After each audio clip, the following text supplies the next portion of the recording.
معسكر يؤكد أن المصريين سينتفضون صباح 25 يناير، ومعسكر في الجهة الأخرى يشكك، مش يشكك، في معظم الأحيان كان يؤكد أن ده كلام وخلاص.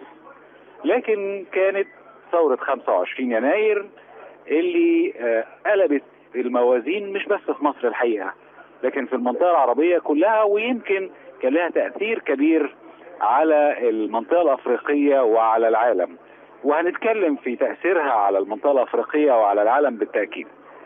الحاجة الثانية 25 يناير الأقدم 52 كان معركة الشرطة في الإسماعيلية. معركة الشرطة لما القوات الإنجليزية بعتت إنذار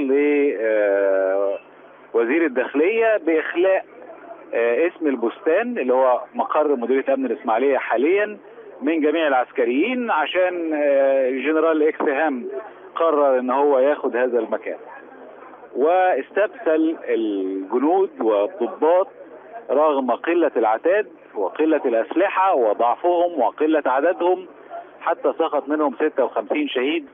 الحقيقة كلهم ما كانوش من الإسماعيلية، كانوا من جمهورية مصر العربية كلها، لكن كانت مسرح المعركة كان الإسماعيلية. وكان في لفترة طويلة جدا 25 يناير كان العيد القومي لمحافظة الإسماعيلية. احنا الحقيقة عندنا 25 يناير 52، 25 يناير 2011 تواريخ مهمة جدا جدا في حياة المصريين. لأرواح الشهداء في المناسبتين، لأن الحقيقة المناسبتين سقط فيهم شهداء مصريين ضحوا بأرواحهم فداء للوطن، وكان هدفهم دايما إعلاء اسم مصر وتحرير هذا الوطن من الاستعمار، سواء الاستعمار الخارجي أو الاستعمار الداخلي. 25 يناير 52 كان ملحمة عسكرية أو ملحمة يعني لم يشارك فيها المدنيين الحقيقة، لكن بعد كده يعني كانت شرارة الثورة وشرارة ثورة 52، وكانت حكايات كتيرة قوي طبعا سمعناها وهنسمعها لسه عن 25 يناير 52. وفي 25 يناير 2011 هي سقط برضو شهداء، واستمر سقوط الشهداء حتى تجاوز الآلاف في ثورة 25 يناير. تلك الثورة المعترف بها، يعني في طبعا هناك من يشكك والبعض يقول انها كانت مؤامرة، والبعض، لكن في الحقيقة هي ثورة بكل مقاييس الثورة التي قلبت موازين. ابسط ما في الموضوع انها اسقطت نظام كان في مصر على مدار 30 سنة كاملة. 30 سنة كان هذا النظام من 81 ل 2011، 30 سنة كان النظام بيحكم مصر بالقبضة الحديدية، وكانت القبضة الحديدية تشكك في أن المصريين قادرون على تجاوز هذه القبضة الحديدية، لكنهم عندما أرادوا تجاوزوا.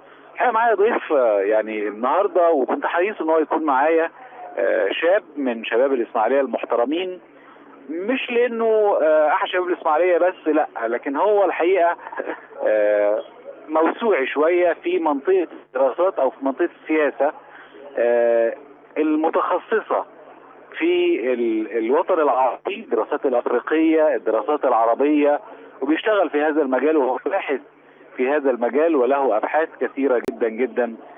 صديقي العزيز إسلام نجم الدين، منورني يا إسلام. حضرتك شرف ليا اني بوجودي معاك. اهلا بيك، كل سنه وانت طيب. حضرتك طيب. الاول 25 يناير 2011 ثوره ولا مش ثوره؟ لا، ثوره بالتاكيد. 25 يناير هي حراك لشعب راهن الكثير ان هو يهم، راهن الكثير انه هيستسلم لمخطط بيتخطط في دوائر صناعه القرار وقتها.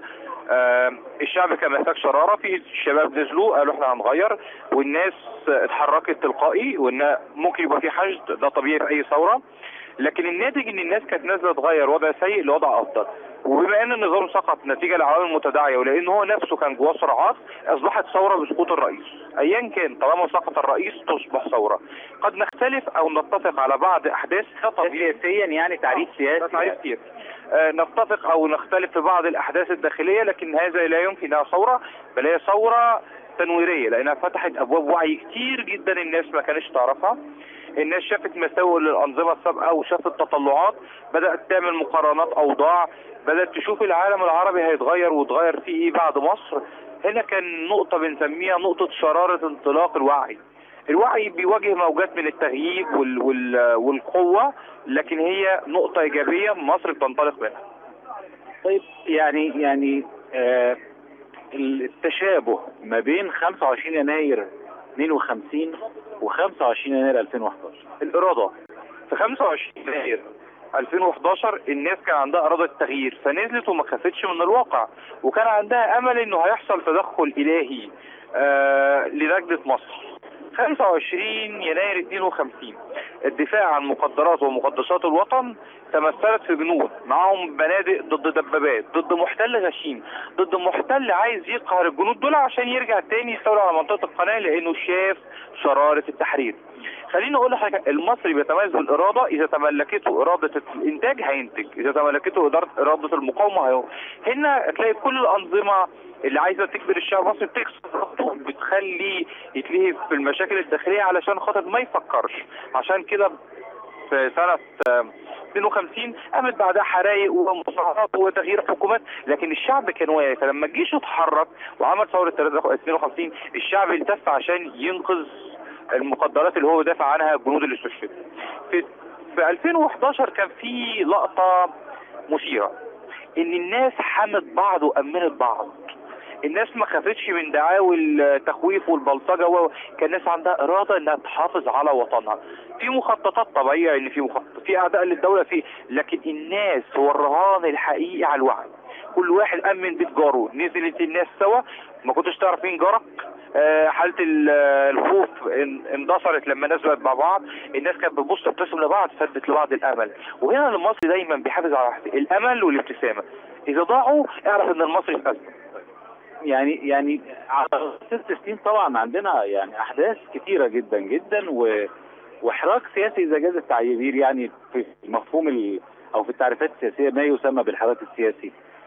الناس الثوره دي كانت عيش حريه عداله اجتماعيه، يعني في البدايه، يعني خلينا نقول كده لو بنتكلم تاريخ، يعني تحرك الشباب وتحركت الجموع من اجل اسقاط مجلس الشعب في هذا التوقيت و تغيير وزير الداخلية. دي كانت بداية الطموحات. تصاعدت هذه الطموحات حتى وصلت إلى إسقاط النظام بالإرادة اللي حضرتك قلت عليها وبالابتسامة والأمل.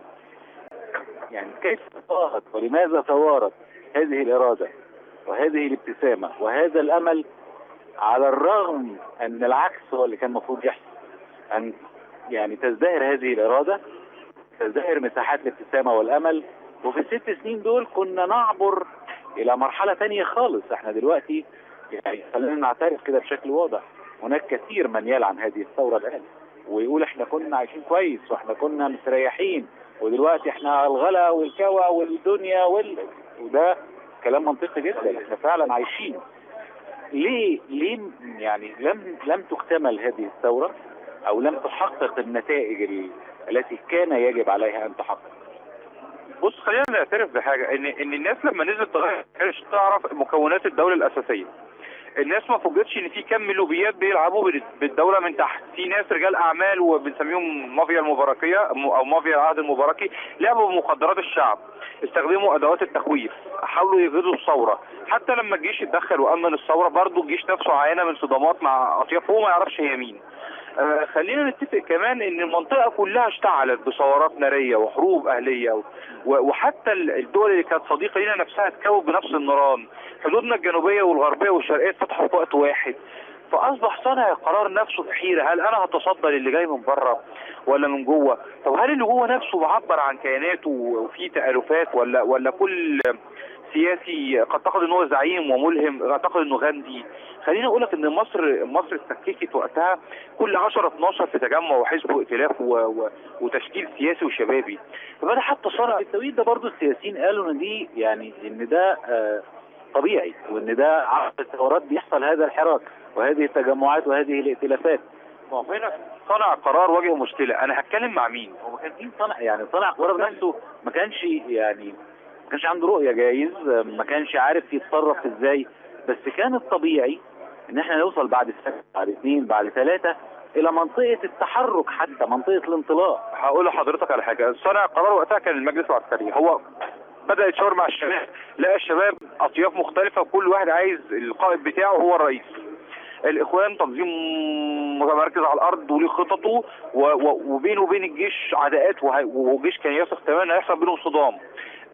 بدأ تتحرك في السلفيين في توجهات غير معروفه وغير مفهومه، فبدأ صانع القرار شايف مخاطر. حتى لما شكلوا حكومه عصام شرف زي ما هم طلبوا، الحكومه نفسها انقسمت. لما جابوا الليبراليين ادوا بقى بيطالبوا باقتصاد حر، راحوا الاشتراكيين اتهموهم بالخيانه لمقدرات الشعب. فبدأ صانع القرار نفسه في اتخاذ موقف اللي هو الحفاظ على كيان الدولة حتى لو أثر على الشارع الحراك السياسي والمجتمعي، عشان بس يقدر يتجاوز مرحلة هو نفسه فوجئ ان العالم كله فتح عليه. الثورة السورية، الثورة الليبية، الثورة اليمنية. فهو خلينا نعذر المجلس العسكري انتقل من حياة عسكرية بحتة، تصريفات امن قومي لتصريفات امن داخلي، فبدا حاله الارتباك طبيعي. دول غيرنا ما عرفتش تتجاوز الازمه دي، بالعكس دول غيرنا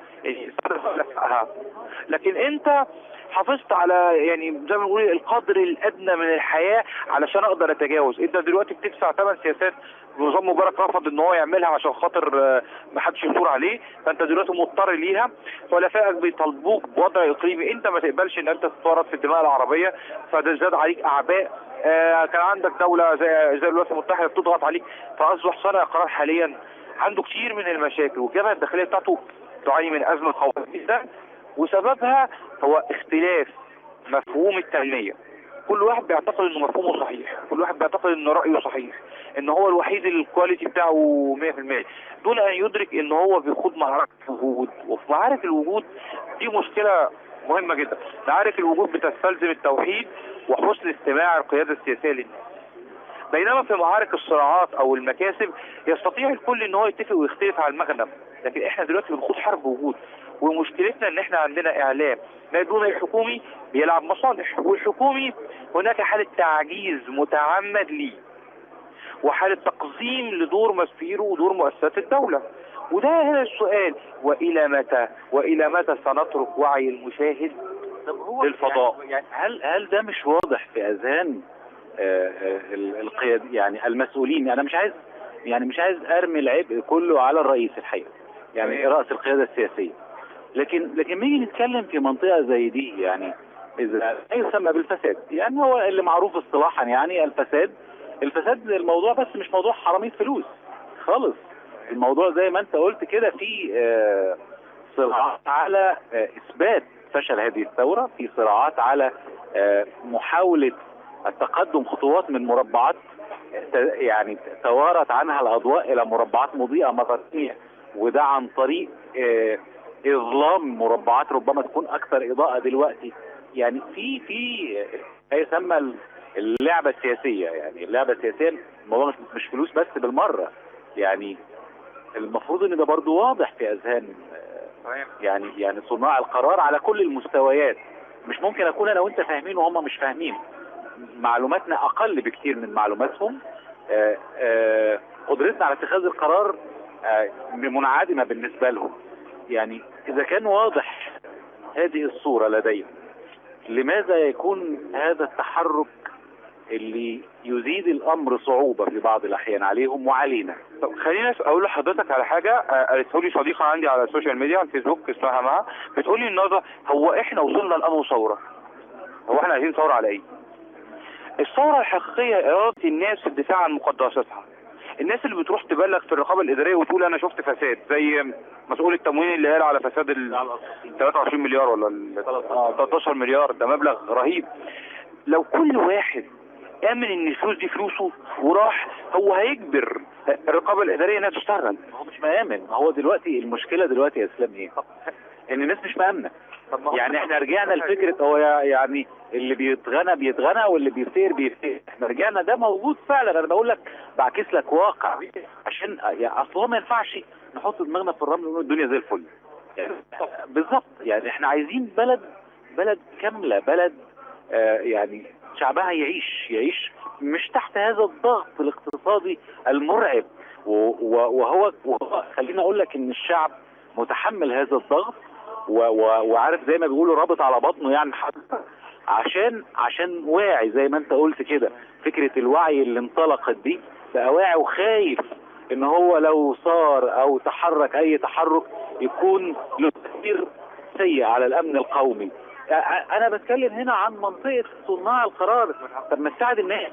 اقول لحضرتك على حاجه، لما يطلع الرئيس في مشروع في افتتاح مشروعات بورسعيد الاخيره ويطلع اللي هو محمد عرفان يشرح ويقول احنا بنينا الصرح الثقافي لمحافظه بورسعيد ولا توجد رؤيه صناع القرار في بورسعيد على ادارته، فيقول لك وكلفنا السيد وزير الثقافه والسيد وزير الاتصالات لوضع رؤيه. طب اذا كان صانع القرار الادنى ما عندوش رؤيه لمنشاته فانا هجيبه منين؟ فين بقى دور المجتمع المدني؟ وهقول تاني، المجتمع المدني هو عنصر قوة الدولة المصرية، لذلك الرئيس شارك في افتتاحات جمعية الأورمان، بدأ يدخل مصر الخير مع صندوق تحيا مصر. يا أستاذ أحمد، لو الناس ما حاربتش عشان بلدها صناع القرار مين؟ ما هي مش عارفة تحارب مين دلوقتي. بص هقول لك حاجة. مصر مراكز القوة فيه بتضيف على القوى الإدارية، لازم ندعم المجهودات دي. خلاص كل الناس مبسوطة، وعايز اقول لك ان الانبساط مش بالكلام، روح بلغ عن الشكوى. ما هو لو عنده هيروح. يعني انا عايز اقول لك ازاي بتخاف تروح. ايجابيين كتير، في ايجابيين كتير نشجعهم بقى، نطلعهم في الاعلام يقولوا الايجابية دي. ما هو خليني اقول لك على حاجة، اذا كانت الدولة تعاني من قصور فيجب ابراز النماذج الايجابية، لكن ما نقولش ان كله سلبي. وبرضه ده مش الكلام على الاعلام، برضه الناس العادية اللي بتشوف مشاكل المفروض ان الشباب القوي ما يخافش وهو يستخدم منصه السوشيال ميديا. شالت الزند لما اخطا، شالت صابر لما قال لك ابن الزبال سيء، شالت وزراء كتير. اذا هنا اصبح هناك قياده سياسيه عليا تستمع. صحيح ان اراده التغيير مش بسيطه لكم الاعتذارات ولظروف كتيره، ان الناس برضو خايفه تبقى صناع قرار لان المحاسبه الشعبيه بقت صعبه قوي وبيحصل تجاوزات برضو. لكن خلينا نقول ان طالما في اراده من القياده السياسيه وهي 1%، علينا ان احنا نضغط تبقى 10 12 15 20. ما احنا في عهد مبارك كنا حد بيقول اصلا، فكان هو بطبيعه الحال بمزاجه بيختار من يشاء. دلوقتي اي محافظ عارف انه سيف السوشيال ميديا عليه قوي قوي، فبيضطر انه يحترم اهل السوشيال ميديا اللي هم قطاعات كبيره منهم شباب فيشتغل. طب اقول لحضرتك على حاجه تانية، اما بيعملوا مبادرات التجار لتخفيض الاسعار احنا بنشوف حاجه في البيت، واحد ينزل يشتري بلتين سكر طب ما خلي عندك وعي ان في زميلك وجارك ما يقدرش يشتري غير كيس. ما هو برضه جزء من المشاركه الشعبيه في الرقابه ان احنا كشعب نشيل بعض. احنا افتقدنا وبقى ايه مساوي الست ما ده اللي كنت بسالك عليه، فاكر الابتسامه والامل اللي هم وفكره ان احنا خلاص بقى انت ما كنتش عارف جيرانك دلوقتي بقيت عارفهم، بقينا نحمي بعض. ده راح فين؟ ليه تورط؟ هقول لحضرتك ليه تورط. احنا دلوقتي عندنا اعلام مركز على السلبيات، مش السلبيات الشخصيه. عندنا ميديا بتركز ان يلا نجري، افلام سيئه. بدات نركز على اعلام المصالح. ايوه اعلام يعني رجال اعمال يشتروا برنامج يفضل المذيع طول النهار يهاجم الدوله. تيجي الدوله زي ما حصل في موضوع الفراخ اللي هو الاستيراد الفراخ، والدوله تراجعت عن القرار، فجاه الفراخ زادت. اعلامات كتير جدا بيشتغلوا لصالح المافيا، والمافيا هو مصطلح يطلق على اصحاب المصانع. الدوله مش فاهمه ده، هتتحاكم. ما انت لو دخلت خاص المجتمع الدولي هيدينك وتعمل نفسك يعني اذا كان الرئيس السيسي مش هو بيشتغل بالقانون. معلش، ما هو القانون لا يسمح بهدم دوله. يعني القانون لا النواب. انا بتكلم على كل المؤسسات. يعني مجلس النواب هو احد مؤسسات الدوله. الرؤيه. انا دلوقتي بشوف النواب بيناقشوا قضايا ملهاش علاقه بالاولويات. حتى قانون الاعلام طلع بقالنا شهر لسه الهيئه الوطنيه للاعلام، احنا ماشيين ببطء ليه؟ ده احنا اصلا دوله بتعاني من صراعات. ما انت قلت ان في يعني من يسعى لهدم ده. ايوه، ما نسرع بقى. ما هو هنا الرئاسه حطتهم بقى في الموقف، رشحوا لنا الناس اللي انتوا حطيتهم في لهيئه الاعلام. الرئيس بيتحرك بسرعات ولكن الحكومه بتتحرك ببطء. المجلس ما بيغيرش الحكومه ليه؟ لماذا لا يختار الرئيس؟ يعني لماذا لا يختار الرئيس دلوقتي 3 شخصيات للبرلمان يا جماعه عايزين سوى تغيير الوزراء؟ اذا ارادوا تغيير وزراء فمجلس النواب هو اللي يقدر يغير الوزراء. مجلس النواب ما بيعملش ليه؟ ما هو ده اللي بص انا ده مش كلامي على فكره، انا بقول لك كلام الناس يعني، وانت في الشارع وعارف ومشارك في كل الفعاليات. يعني احنا ايه اللي مأخرنا نغير موظف؟ انا سالت احدى النواب على السؤال، قال لي الحكومه دي بقى لها قدامنا سنه، اقل من سنه في فصل التشريع، هغيرها ازاي؟ مفيش منطق يقول لي هو دلوقتي لما يجي يعمل في جلسه محاسبه سنويه هغيره لو اقدر. فانا سالت طب وانت الاحكوا احنا بنستجوب بالوزراء، بس المشكله ان مفيش حد عندهم رؤيه. طب انا اقول لحضرتك على حاجه، انا سالت سؤال احنا صناع القرار استراتيجيه 2030 هل تستطيع هذه الحكومه انها تنفذها؟ قال لي لا. طب ايه؟ قال لي احنا هنعتمد على تدريب الجيل اللي هو الشباب اللي طالعين من البي ال بي، وهنعتمد على الجيل اللي بيتخرج من مؤسسات الدوله دلوقتي وبيتدربوا جوه عشان نمسكهم مراكز صناعه القرار يستطيعوا التوازن ما بين الخطه محطه 2030 وما يحدث البي ال بي، البرنامج الرئاسي لتدريب القيادات الشابه. فهنا بقى اصبح انت بتواجه ان الكوادر الصف الثاني والثالث عندك في الحكومه هي نفس المافيات اللي فيها كوادر الصف الاول ومش عايزين يتحركوا، فالرئيس هيجيب ناس تنط فوقيه. والله انا مش بتكلم على الرئيس، يعني هي فكره ان الرئيس هو كل حاجه في الدنيا، ده مش منطقي ابدا. يعني لان هو الوحيد اللي حاسس ان هو الشعب ده وثق فيه. ما هو الرئيس قال كده، قال لك انتوا بتقولوا تعالى ونشتغل مع بعض، لقيتكم خليتوا عني فهشتغل لوحدي. هو الراجل عنده قناعه ان هو لازم يشتغل، هو شايف الوضع، هو الوحيد اللي شايف الوضع. فاذا كان الساده الوزراء اللي احنا بنشوفهم بتصريحاتهم، يعني احنا الواحد بيطالب الوزراء ارحمونا من التصريحات الورديه، وبرضه ارحمونا من تصريحات نحن عاجزون. مصر دوله اقوى من فكره العجز. مصر دولة لا طالما استطاعت ايجاد حلول للاخرين فكيف لا تستطيع ايجاد لنفسها. الواحد بيحزن لما يشوف النواب بيتكلموا في مواضيع جدلية وبيستخدموا السوشيال نتورك بتاعتهم في القضايا السياسية. فين الكوادر الثانية اللي بتشتغل مع الوزراء؟ فين الكوادر الثانية اللي بتشتغل مع النواب؟ فين المكاتب السياسية؟ وده مسؤولية مين يا اسلام؟ المجتمع. يعني خليني بس نعمل كده. المجتمع، انا عايز اسلام دلوقتي يتولى المنصب الفلاني، اعمل ايه؟ انا هروح لمين واقول له ايه؟ خد اسلام حطه في المنصب ده لان الراجل ده مبدع في المنطقه دي. ابراهيم ده راجل بيفهم في معرفش ايه فاحطه في المنطقه دي. حسين وهكذا. اذا كان انا انت مش عارف توصل. طيب البديل بالنسبه لك مجلس النواب ال 600 عضو اللي انت اخترتهم. ال 600 عضو بيقول لك لا ده الناس لسه احنا بقالنا سنه ونتكلم في قوانين غريبه، يعني مشروع قانون لزياده مرتبات الوزراء والمحافظين ونوابهم. يعني طب اكلم مين؟ انا مين؟ المجتمع يعمل ايه؟ يعني احدى اعضاء لجان البرلمان لما سالته على قانون الاستثمار قال لي كلمه: الحكومه بتتعامل ده تبعت لنا عايزاه بعد بكره خلصان.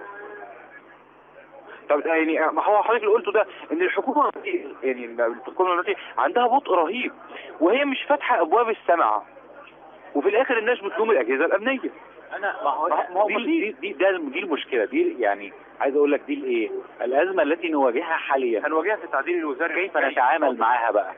هنا دلوقتي فكره المحاسبه لازم تكون ايجابيه. انت حضرتك دلوقتي وزير، ما تمشيش في تعديل وزاري وتقول لي فشلت، لا احاسبك. اذا حدثت الحساب كل واحد هيحسن الاختيار. مين برضه هيحاسب؟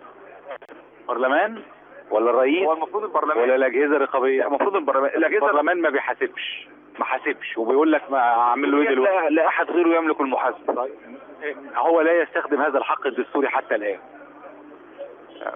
طب المشكله ان الرئيس مش هيحاسبهم على ايه؟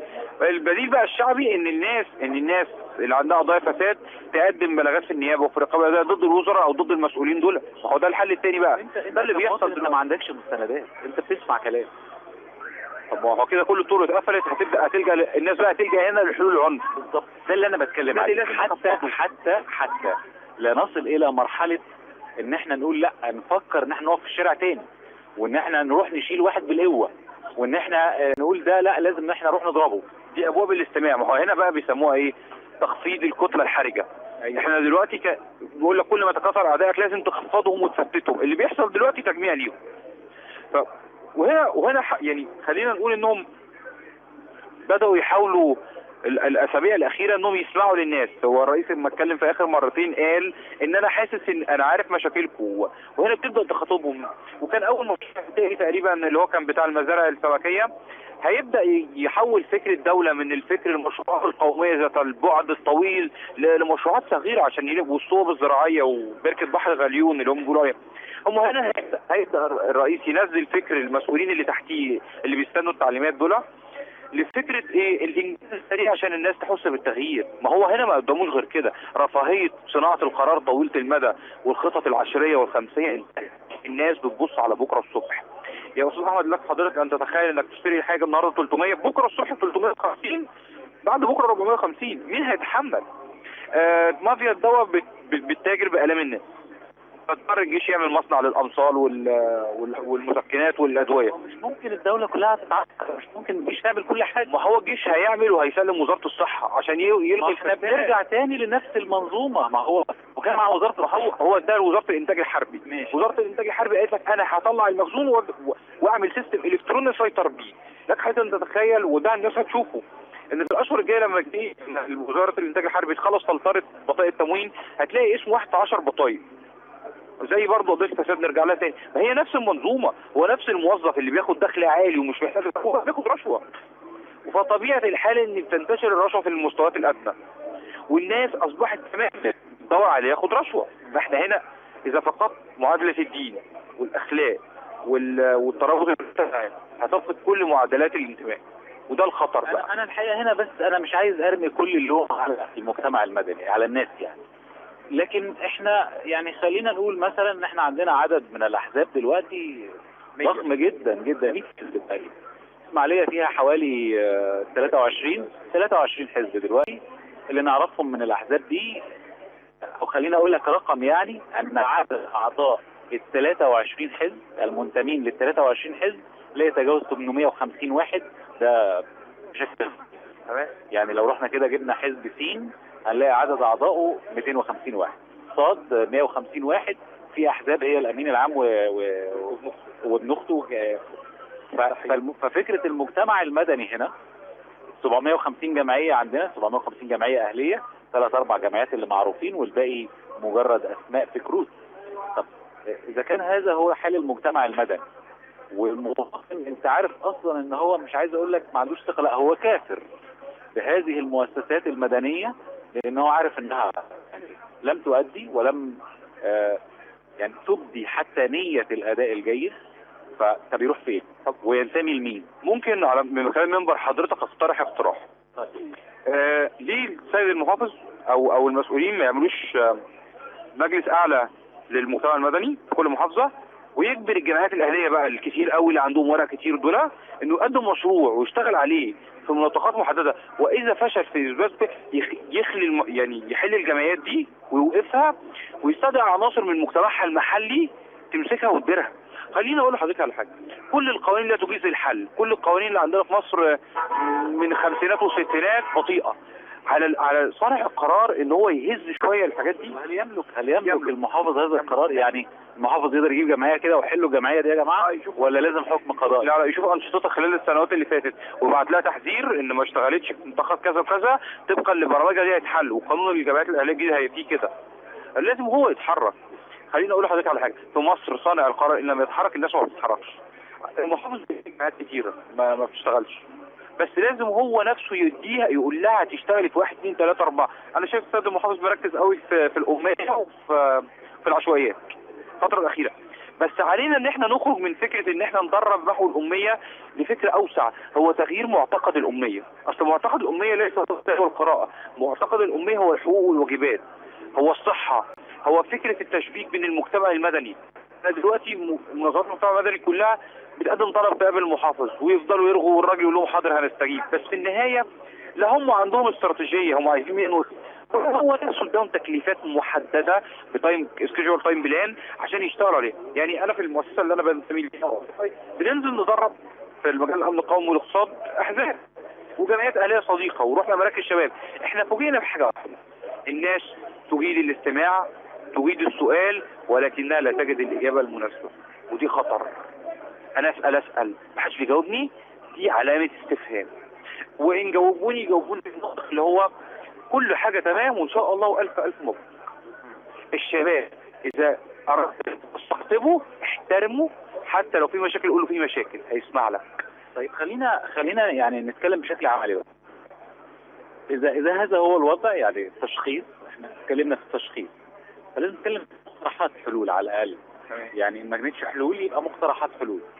وهقول لك على سبيل المثال مثلا، يعني امبارح انا كتبت مثلا على الفيسبوك السيد وزير التموين لو سمحت، يعني منظومه التموين القديمه مش اختراع ولا حاجه في الدنيا، ظل الفساد اللي احنا فيه ده 13 مليار بطاقات تالفه، المنظومه الالكترونيه اللي قالوا هتكسر الدنيا طلعت لنا 13 مليار مبدئيا، والناس واقفه طوابير وبتتبهدل ومش عارفين ياخدوا منين. فطلب يعني، وده تاثير السوشيال ميديا يعني، اذا هو احد وسائل الاعلام.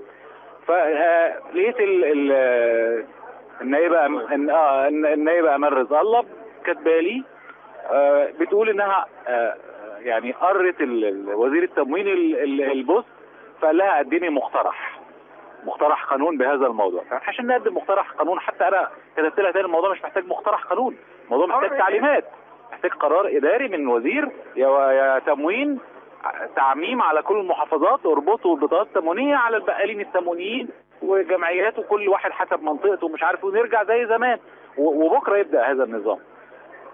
قالت لي لا، الوزير قال لازم مقترح. يعني احنا داخلين بقى في موال تاني، لكن على اي الاحوال احنا في طوبه اترمت في الميه الراكده يمكن تاثر.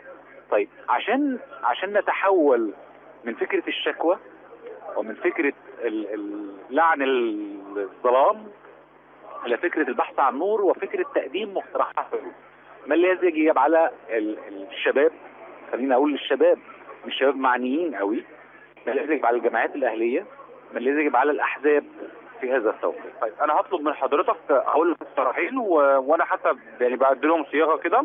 الاول حاجه اسمها المجلس التدريبي للمحافظه، ده بيجمع في كل المؤسسات المعنيه في التدريب، سواء من المديريات المختلفه، الجمعيات الاهليه المعنيه بالتدريب، الاحزاب، تحط خطه لتدريب شباب اسماعيليه او شباب كل محافظه للمهن اللي هتفتح فيها المشروعات.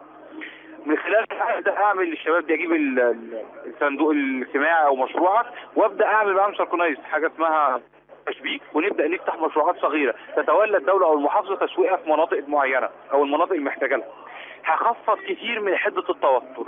والحته الثانيه ان انا ابدا اخد الجمعيات والمجتمع المدني اللي حضرتك ذكرتها وابدا اشغلهم في المشروعات الاكثر احتياجا، دراسه حالات المناطق الاكثر احتياجا، واتعاقد مع وزاره زي الانتاج من خلال مصانعها ان انا اخد الشباب دول تتعلم المهنه الحرفيه فيها، او اخد حتى منهم منتجات للمناطق الاكثر فقرا واعيد توزيعها، او انزل قريه مثلا، هنختار قريه ونعلم اهل القريه دول النجاره والسباكه والحرف وخليهم هم نفسهم. عايز اقول لك بس معلومه، انت عارف ان احنا عندنا 7 وزاره القوى العامله او وزاره القوى العامله في المستقبل مركز تدريب المهن. المركز ده بيشحتوا ناس يتدربوا، رغم ان هم بيدون فلوس في التدريب، وعربيات بتجيبهم من اماكنهم، يعني لو في فايد عربيه بتجيبهم من فايد، لو في الانطره عربيه بتجيبهم من الانطره، لو في الاسماعيليه المدينه بتوديهم المستقبل. انا لما اتكلمت مع مدير القوى العامله قال لي والمص بتدور على الناس، يعني مدير المركز ده وفي حرف محترمه جدا جدا. خليني اقول لك الناس ما بتروحش ليه؟ هو ده ضعف تشغيل. انت عندك برودكشن قوي، برودكشن مصروف عليه، برودكشن ليه بادجت كبير، لازم تربط مع العناصر الفعاله في كل مجتمع عشان تنقل الناس. انا النهارده بعلن اعلان في جريده القناه او في اي جريده او السوشيال ميديا، مش انزل اخد طلبه مدارس الصناعيه وتعمل بروتوكول مع وزاره التربيه انه اجبار ان الطالب ده يتم 30 ساعه تدريبيه في مجاله. انزل اروح لكليه زي مثلا زراعه، اقول له انا عندي على الحلقه الميكانه الزراعيه، فهو يربط الكليه بتاعته دي بعد ال 10 12 ساعات عملي يروح يديها في الورق. ما عندوش يعني الوزاره ما ادتلوش التعليمات دي، ما فيش تعليمات بهذا. وهقول لك حاجه، انا بس عايز اقول لك، انا بس والله العظيم مش بحرك لا خالص، بس احنا بنفكر بصوت عالي وعايزين نوصل لحاجه نعملها، يعني نطلع من مش مجرد هرس وكلام وخلاص. لكن خليني اقول لك مثلا جمال هيلتون هروح لمدرسه ابراهيم عثمان، انت عندك نجارين وحدادين ومش عارف ايه، طلبه بيدرسوا الاقسام دي، الناس دي لازم تدرس عندي. يقول له انت مين اللي قال لك؟ انا ولا ليك عندي حاجه. لا هقول لحضرتك على حاجه بسيطه جدا، ارفع المذكره للوزير ماشي، وفي نفس الوقت شوف حد من النواب النشيطين يضغط بيه. بص انا اقول لحضرتك، انا يعني اعرف كتير من مراكز صناعه القرار، في محافظات فيها ناس بتتحرك بقوه، ومفيش نايب انت هتديله بروجكت ده يضغط بيه مع الوزير وهيقول لا، لان هو حاجه قال زي ليه.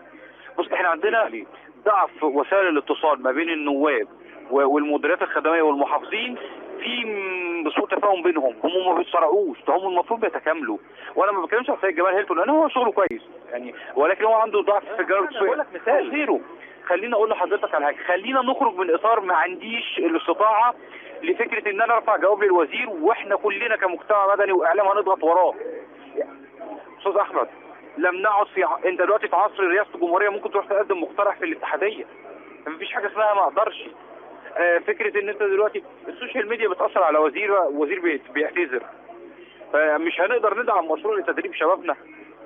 خلينا نقول حاجه ثانيه، انت دلوقتي بتتكلم في تكنولوجيا المعلومات، اجيب وزاره الاتصالات ترجع مشروعات التدريب البرمجيه وتخلي الشباب ينتجوا برمجيات تاني. ايه تسويقها في افريقيا؟ ده سوق مفتوح لينا احنا في الكوميسا وعندنا 4 تكتلات اللي فيهم في افريقيا. فين التسويق فين اقول للناس ان انا عندي فرايتي؟ المصانع اللي واقفه دي عيد تشغيلها وافتح لها السوق الافريقي، ما هو مفتوح. الرؤيه العامه دي بتيجي من 2، المجتمع مدني قوي يستطيع الضغط وموجودين صدقني، ورجال اعمال وطنيين وموجودين برضه، ورؤيه حكوميه انفتاحيه تسمع وتساعد. انا عايز الحكومه حاجه واحده بس، لما اسلم عليها تسلم عليا، مش تقول لي ما اعرفكش. هي دي المشكله، ان لازال كثير من صناع القرار من الدرجه الثانيه والثالثه بيعتمد سياسه ما تشتغلش ما تغلطش تترقى، ولذلك في ناس حاصل هو ده بس لذلك كده مستمرين. قانون الخدمه المدنيه بالنسبه لناس كثيره، هو طبعا لسه اللائحه بتاعته ما طلعتش يعني، لان برضه في الادراج هيفلتر ناس كتيره، بس هم بيتكتلوا دلوقتي انهم يطلعوا لائحه مش مظبوطه.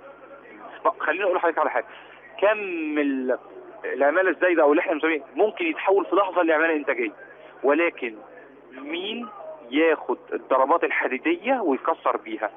مش الرئيس برضه لان الرئيس مش هينزل قريه فيها مدير اداره هندسيه مرتشي. الناس تقدر تغير مجتمعات المحليه، صعب ولكن مش مستحيل. مصر كل ما يقولوا مستحيل تكسر المستحيل. الفكره مش فكره انه صعب، هو فكره انه بقى فرض عين يعني. خلاص يعني انت لازم تقاتل عشان حقك وحق اولادك. بالظبط، يا الا لو ما عملتش اللي جاي هيبقى صعب. ولازم نتخلى عن فكره ان انا رقم واحد. يعني انا بشوف شباب اصغر مني وما بنطلع في الاعلام ببقى فخور ان في شاب عنده 24 25 سنه دارس علوم استراتيجيه اكتر مني. انا بقول له طب علمني. لازم الكبار برضو يعرفوا ان الشباب ما بيصرهمش، احنا مش عايزين ناخد اماكنكم والله، احنا حتى بندفع من جيوبنا الخاصه عشان ندي ورشه توعيه، مش مستنيين حد علينا نائب مدير مديريه، ما تفرقش معانا. خلينا نروح مثلا يعني لفكره برضو ان المجتمع المدني ينتشر في التدريب في الوعي، اذا كان ايا كان وعي سياسي بقى وبتاع. ايه عوامل الجذب اللي ممكن يقدمها للناس غير المجالس المحليه؟ يعني خليني اقول لك، الاقبال الوحيد دلوقتي على التدريب انه يبقى عنده امل انه يبقى عضو مجلس محلي، وده الحقيقه يعني حاجه بقت مرعبه مزعجه جدا جدا عشان الفيدباك بس القديم عن المجالس المحليه. طب خليني اقول لحضرتك تجربه. احنا كنا عاملين ندوه في في الجمعيه اللي بنتمي ليها عن الاقتصاد والقرض الصندوقي ده، كان معاه صديقي دكتور احمد جمال. الناس سالته اسئله في كل انواع الاقتصاد وقالوا له انت لازم تيجي تاني، الناس عايزه تسمع. رحنا مره مدرسه في الانطره غرب، كنت انا والدكتور احمد جمال والدكتور احمد عبد الكريم، اتكلمنا مع شباب اطفال في الامن القومي المصري بس بطريقه الاطفال واللعب الناس عايزه تسمع. مفيش، بص حضرتك، كل ما هتخاطب الناس بالوعي وحقيقه الاوضاع الناس هتسمع. في حضرتك من الفئه المشتاقه بيسموه عبده مشتاق، لانه في النهايه اذا هو نفسه وصل للمجلس المحلي مش هيدي حاجه، هو كل هدفه يكتب السيرتيفيكيشن وصوره سيلفي على الفيسبوك ينزلها.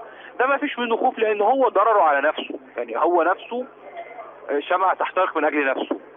لكن الناس والشباب اذا نزلت لهم في القرى هيتغيروا. اصدقائي ينزل لهم ازاي؟ مين اللي هينزل لهم؟ احنا كشباب زيهم هننزل لهم. ده اللي انا بتكلم عليه بقى.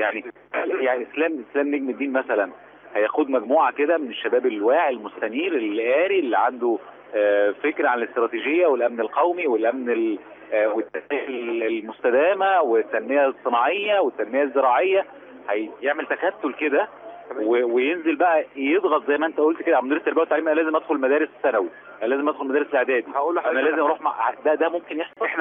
احنا في جمعيه ايد بيد عملنا ورشه عمل في فناره 3 ايام، وعملنا مع استاذ سامي عبد الحليم الدكتور احمد جمال هنعمل في فايد قريب، هنعمل واحده في القصاصين.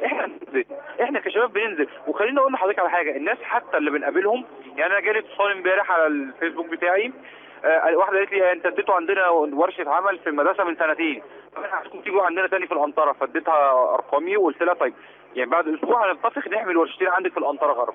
اذا الناس تستطيع واحنا نستطيع، بس احنا بنطالب بحاجه، بدل ما احنا نشتغل لوحدنا، طب ليه ما نشتغلش كوبريشن؟ نعمل مجلس استشاري مساعد احنا مع النواب هم دراعنا في السلطه التشريعيه، السيد المحافظ او المسؤولين هم دراعنا في السلطه التنفيذيه، ياخدوا مننا المشاكل. قدمت المقترح ده؟ لا انا عملت بروتوكول مع مديريه الشباب والرياضه وبنفذه. لا انا اقصد يعني إن اذا يعني قبل كده انا اتكلمت في مجلس صحي مثلا، انا هتكلم مجلس صحي، ولسه كنت مقابل مدير المستشفى العام الجديد دكتور سيد عبد الجواد امبارح، قال لي طب نقعد مع بعض ونتفق. انت عارف مثلا على سبيل المثال احنا يعني في الدردشه يعني احنا لو محتاجين سرير على كذا، الاهل المريض لازم يلفوا على المستشفيات كلها، مفيش بالظبط كده، ويدوروا على واسطه ومش عارف ايه، كلمني والنبي كلم لنا الدكتور الفلاني ومش عارف فين. طب احنا ليه ما نعملش غرفه طوارئ؟ غرفه طوارئ يبقى بصناعه اسعاف ببساطه شديده جدا، يا اسعاف سرير عنايه مركزه فاضي فين؟ في الحته الفلانيه. طب في مريض في الحته الفلانيه، ده تنسيق بين الدكاتره، وده حاصل على فكره، يعني الشرقيه مثلا ده حاصل فيها ببساطه شديده جدا. الموضوع مش اختراع يا جماعه، تنسيق بس تنسيق. فانا قدمت المقترح واتصور ان هو يعني في سبيله للتنفيذ ان شاء الله باذن الله، وبرضه هنضغط عليه عشان يتنفذ. عايزين مقترح، انت تتكلم تقدم مقترح ده، بس هو يعني ما فضلش يناقشوا معانا فتجاهلته. انا ممكن اقدمه للاستاذ المحافظ اصلا بالظبط، ما عنديش مشكله خالص، يعني يوم الاحد اقدمه. انا عايز اقول لك حاجه يعني سعيده. انا مجال شغلي في مجال التدريب، انا شفت اكتر من مؤسسه تدريبيه تقول لي اسماعيليه سوق تدريبي رائع، اسماعيليه فيها فرص قويه، احنا عايزين ندي عندكم منح. فقلت لهم خلاص هنعمل بروتوكول تعاون بينكم وبين الجماعه عندي ونطبقه. فانا عندي محافظه الدوله بتبص لها بصت انها قاطره الانتاج ال10 سنين الجايه. ازاي انا ببص لها مدينه طارده؟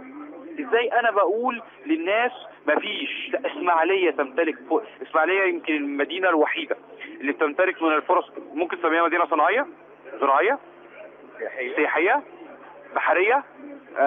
لو دخلت فيها صناعه الشيبنج والنقل البحري هتمشي.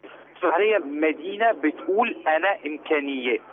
ولكن انا احط عليك بقى هنا كدوله، احنا عندنا مشروع تنميه في منطقه قناه السويس بيستوعب حاجات من دي كتير جدا، وبدانا فيه فعلا، وفي خطوات بتتم، وفي لجنه بيرأسها وزير سابق احمد درويش، وهي قناه السويس بتساهم، والقوات المسلحه والثقل.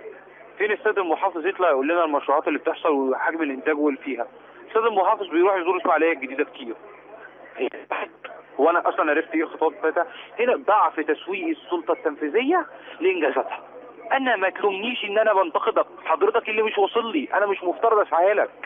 انت كل ادواتك الاعلاميه دي مش عارف توصل، سواء تكسي ان في اسماعيليه الجديده هتتفتح، مش عارف توصل ان انت عندك حوالي 2000 مصنع المفروض يتفتحوا.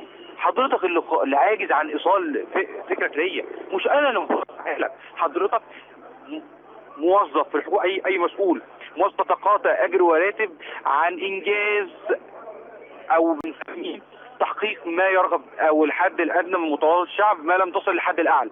مش انا اللي اسعى لانجازاتك، سوق نفسك يا فندم، لان انت ممثل رئيس الجمهوريه هنا. لما يطلع مسؤول يقول لك اصل لا نملك الامكانيات، طب حضرتك خاطب الوزاره بتاعتك، اذا الوزاره رفضت استخدم بقى ادواتك التشريعيه. ولكن احنا دلوقتي بنعيش في حاله كل واحد بيرمي، ده المحافظ مش عايز، والمحافظ يقول لك الوزير. طب ولا امتى؟ هو لازم السيد الرئيس يجي يقول خصصوا لهم؟ صندوق تحيا مصر شغال في محافظات كتير قوي، فين هو في الاسماعيليه؟ ما بيعملش حاجه. جمعيه مصر الخير شغاله في محافظات كتير قوي انمائي، فين هي في الاسماعيليه؟ الاسماعيليه ما فيهاش مخطط. اقول انا لما اتصل بالشيخ علي جمعه اقول له انا عندي 3 قرى اطورهم، مصر الخير هتجيلي. احمد ابو هشيمه في مشروعات القرى اللي هو بيطورها، انا جيت قلت له انا عندي 20 قريه في الاسماعيليه عايز اطورهم، مفيش، لان انا على اتصال مع الناس دي من خلال النتورك بتاعي. قالوا لي احنا ما بيجيناش مشاكل عنكم، انتوا احنا بنشوف عنكم صوره ورديه، احنا بنشوف اسماعيليه في الجناين والشوارع الحلوه. اذا انا موصل ان مدينتي بلا مشاكل. طب بطالب صناع القرار بايه بقى؟ اذا كان انت مدينه بترد ميزانيات احيانا، وكان بيحصل في عقود سابقه.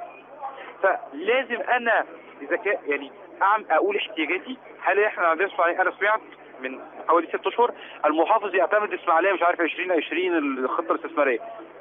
خبر جيت ابص في الداتا ما لقيتش اخبار، ما لقيتش داتا يعني خطه استثماريه محطوط لها قد ايه، هنوصل لايه، بدليل ان احنا عملنا نفق الثلاثيني وفوجئنا ان القطر كله هيتنقل على محور قناه السويس على الانفاق. وما كانش في مخطط استراتيجي المحافظه عارفاه ان الدوله هتعمل. ما كانش فيه المخطط الاستراتيجي لسه يعني خلصانين منه ما كملوش شهرين 3. يبقى نقول للناس ان احنا عملنا النفق عشان تخفيف الضغط، واعمل بقى السير الكهربي اللي بقاله سنه ونص ناس بتعاني. يا استاذ احمد الناس ما تلومهاش على انها انا ما بلومش، انا مع الناس. لا انا عايز اقول الناس ضده. بص انا قلت لك الاول يعني انا شايف ان في مصر يعني في مصر تحديدا يعني ان المجتمع يتحرك من الاعلى الى الاسفل في مصر، وده طبيعي جدا جدا. نسبة الأمية عندنا كبيرة، عندنا مشاكل اقتصادية، عندنا مشاكل في التعليم، عندنا مشاكل في الوعي. بالظبط فكرة الأب احنا عندنا يعني إن أبانا على كل شيء قدير. ده بقى على مستوى الأب وعلى مستوى المحافظ وعلى مستوى الوزير وعلى مستوى رئيس الحكومة وعلى مستوى رئيس الجمهورية. عشان كده أنا كنت بقول دايما زمان إن مصر أسهل دول الإصلاح. يعني لما نيجي نصلح هتبقى سهلة جدا إن تصلح بقرار. لماذا لا يتخذ القرار؟ ده اللي بنتكلم فيه. المواطن ليس لديه رفاهية اللي انت بتتكلم عليه ده، وهو قرص طعمية ب50 قرش والرغيف بجنيه. ده عمال يوني يا عيني عشان يكفي اكل بيته. على حاجة. فالفكرة ان احنا المطالبة هنا وهنا زي ما انت قلت مجلس النواب معني تماما. هو ده دوره بالظبط، ده دوره الرئيسي، وهو اللي لازم، هو اللي انا اخترته يعني انتخبناهم عشان هم اللي يضغطوا على الحكومه وهم اللي يعدلوا القرارات وهم اللي يعدلوا التشريعات، مش عمالين نتكلم في كلام زي ما انت قلت الاولويات البعيده يعني. طب انا اقول لحضرتك على موقف قالته لي واحده ست من 3 ايام. انا كنت بشتري عيش فلقيتها بتقول للراجل فرغ لي بطاقه التموين. فانا بقول لها ليه امي؟ قالت لي يا ابني الزيت ب 20 جنيه. انا لو بقيت من البطاقه 20 جنيه اشتري ازازه زيت. طب ما انا بص بقى، ما انا اجيب العيش ده وابيعه بتاع المخبز واخد فلوس اكتر من الحاجه والاحتياج. الحاجه تصنع ارهاب وعنف وبلطجه وتوفر الحاجه بتقلل معدلات الارهاب والعنف والبلطجه. اذا جيت حضرتك بصيت احنا بنتكلم، الرئيس دايما بيتكلم شيخ الازهر والساده تجديد الخطاب الديني، احنا عايزين تجديد الخطاب الحياتي. ان انا ما بقولش للناس المشكله فيكم، انا اقول للناس زي ما حضرتك طلبتني كده قول لي حلول، بس لما تقول لي حلول تنفذها. مش هقول لك وقابله للتنفيذ، وما اجيش اقول لحضرتك انها في الخطه العشريه. احنا يعني كل الكلام طبعا على ان احنا عايزين نوصل لمرحله ان احنا مستنيين نتائج تتحقق كثمار لثوره 25 يناير التي تحملها المواطن اقتصاديا ونفسيا وماديا، وتحمل عدد كبير من المواطنين فاتورة دم شهداء قدموهم ضحايا في سبيل هذا الوطن. الناس دي عايزه يعني احنا وصلنا لمرحله ان احنا بقينا خايفين من الاحتفال ب 25 يناير. احنا بنحتفل ب 25 يناير الثوره ولا 25 يناير الشرطه؟ كيف يعني في دقايق كده نعيد هذه البسمه وهذا الامل اللي كنا بنتكلم عنه وهذه الاراده عشان نبقى متشوقين ان احنا نقول يا جماعه 25 يناير صنعت جزءا جديدا في التاريخ نفخر به. انا عندي خلاف مع فكره عيد الشرطه ولا عيد الثوره. الشرطه اللي ضحت 25 يناير 52 هي كانت بتحمي مقدرات الشعب، والشباب اللي نزل ضد تصرفات غبيه للنظام اقحم الشرطه في كل المشاكل غصبا عنها، كان بيساعد امن الدوله حتى لو في واحد زعلان من واحد. الشرطه عليها دور مهم جدا، والوزير بتاعهم المفروض يعمله انه يعرف ان هو مقدم خدمه وليس قاض اجبار. هو مقدم خدمه ممتاز، خدمه الامن وهي اعلى واكثر الخدمات في جدول الامن او في جدول الاحتياجات الشخصيه للانسان. مفروض ان احنا نعرف ان الشرطه بتضحي يوميا في حرب ارهاب صعبه جدا جدا، وفعلا تضحياتهم كبيره، ولكن يعرفوا ان ظاهرهم الحقيقي هو الشعب، هو الناس الغلابه. ما يسمحوش بحالات البلطجه كتيره بتحصل. يمكن هم في الفتره الاخيره بداوا يحاسبوا ناس كتيره وتحول المحاكمات. لازم ندعم الاتجاه ده عشان الناس تحس ان في ثوره حقيقيه. العداله، الناس لازم يبقى عندها مؤسسات الدوله لازم تعرف انها جزء من المنظومه. ما فيش حاجه اسمها انا قاضي مميز او انت في النهايه مصري. البلد دي بلدك. تفوقوا قوي من بص للناس من الطبقه العليا. الطبقه العليا لازم تعرف ان امانها في الطبقه اللي في افقر. اذا جاع الفقراء مات الاغنياء رعبا. ما فيش حد امن لو الفقراء جاعوا خالص. خلي اقول ان كمان عليهم انهم يعوا ان حضرتك بتكسب كتير فما تديش مرتب 1000 جنيه و500 جنيه. ارفع مرتبات الناس شويه لان الازمه على الكل. واعرف ان الرزق بتاع ربنا سبحانه وتعالى. كل ما انت رضيت الفئه الاقل هتنتج اكتر فجوده منتجك هتمشي. اخرجوا من اطر الصراع الفكري ما بين الطبقات لاطر التكافل. الدوله عليها كتير المفروض الدوله تفوق. بس الناس اللي عندهم ثروه لازم يعرفوا ان امانهم في اخواتهم من الطبقه المتوسطه والطبقه الفقيره. فكره الاستعلاء لازم تختفي. كلنا مصريين. مصر مش سبيشال لحد. مصر مش نازله على اسم مسؤول. مصر بمؤسساتها اكبر من اي اسم.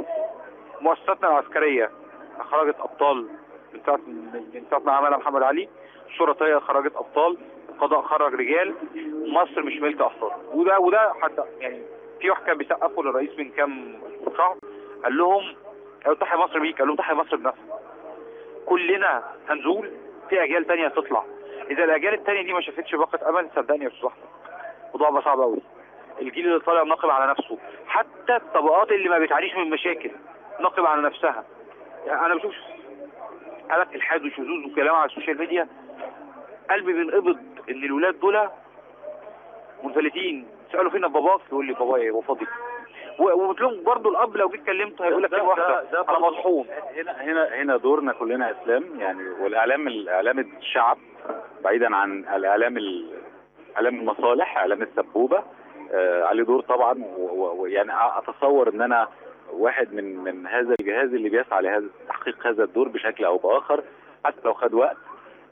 الناس انت والمثقفين والمدارس وكلنا علينا هذا الدور حتى لا نقع فريسة لهذا يعني التخوف المرعب. انا خلال السنه اللي فاتت طلعت اضيف في 12 مناسبه في مسبيرو سواء في الاذاعات او في التلفزيون. وجدت ان مذيعين جيدين جدا. الاعداد رائع. ينقصهم امكانيات فنيه مش في الاشخاص. دعمهم ايجابي. انا لدي اصدقاء كتير مفكرين بيطلعوا في تلفزيون مصري رغم عروض في مؤسسات تانية بفلوس كتيره. ايمانا منهم ان الاعلام المصري في الاخر هو صوتك. بس يعني انا بطالب اهتم بيه بالظبط كده. انا بطالب السيد الرئيس شخصيا هنا بقى مش يعني بالظبط كده يعني مفيش بديل. يعني الإدارة الأولى اللي هو محمد عفان ما تكونش في قناة خاصة ولا للرئيس نفسه ولا لرئيس الحكومة ولا رئيس وزراء ولا على إن حواراته الأخيرة مع الأهرام والأخبار الجمهورية وروزاليس دي ويجب أن تكون مع إعلام الشعب. مش إعلام الدولة هو إعلام الشعب. وأعتقد إنه هيحصل لأن هو الملف على يعني في جهاز ده بتدرسه جدا. المسبيرو لازم يقوم تاني إن شاء الله. انا بشكرك جدا على الاستضافه وانا دائما اشرف بان انا يعني اكون ضيف حضرتك. ربنا يخليك يا اسلام. انا سعيد جدا بيك ويعني وبحب اتكلم مع اصحاب الافكار وليس اصحاب الشعارات. وان شاء الله باذن الله ننجح باذن الله. وزي ما اتفقنا احنا هنقدم مقترح التدريب وانا هضغط معاك ان شاء الله برضه في هذا المقترح. وكمان هنقدم او هنتابع مقترح المجلس الطبي المجلس الصحي في المحافظه. وهنسعى ان شاء الله باذن الله لمقترح قديم قوي بالنسبه لي. يعني انا حتى قلت يا جماعه خدوه انا مش محتكره لكل الساده النواب ان احنا نعمل 27 شركه مساهمه في مصر زي شركه قناه السويس اللي كانت شركه مساهمه. شركه الاسماعيليه للاستثمار والتجاره والتنميه والمقاولات شركه مساهمه بفلوس الناس يشتغلوا فيها الناس المساهمين واولادهم واسرهم. يشتغل في الزراعه والصناعه والتسويق والانتاج والنجاره زي ايا كان بالظبط كده. هذه الشركه تشتغل كل الناس. ساعتها هنستورد عماله انا متاكد وهيبقى عندنا تنافس وهيبقى عندنا منتج باذن الله. وانا ورا المقترح ده. تتخيل ان المستثمر السعودي قال لي كلمه من 3 ايام وهو صديق عزيز قال لي لو اتقنتم العمل هتستوردوا عماله من افريقيا. ده صحيح. بشكرك جدا جدا الباحث الاستراتيجي والسياسي اهلا نجم الدين، نورتني على قهوه، اهلا وسهلا. شرف لي يا استاذ احمد. شربت مشروبك؟ شربت مشروب. بس الناس ما عزموش على حاجه. لا شربت. اشكرك شكرا جزيلا يا حضرتك. مرة تانية كل سنة وانتم طيبين، كل سنة ومصر بخير. 25 يناير 52 عيد الشرطة. الشرطة المصرية ضحت في هذا اليوم 56 شهيد غير المصابين في اسم البستان بالإسماعيلية.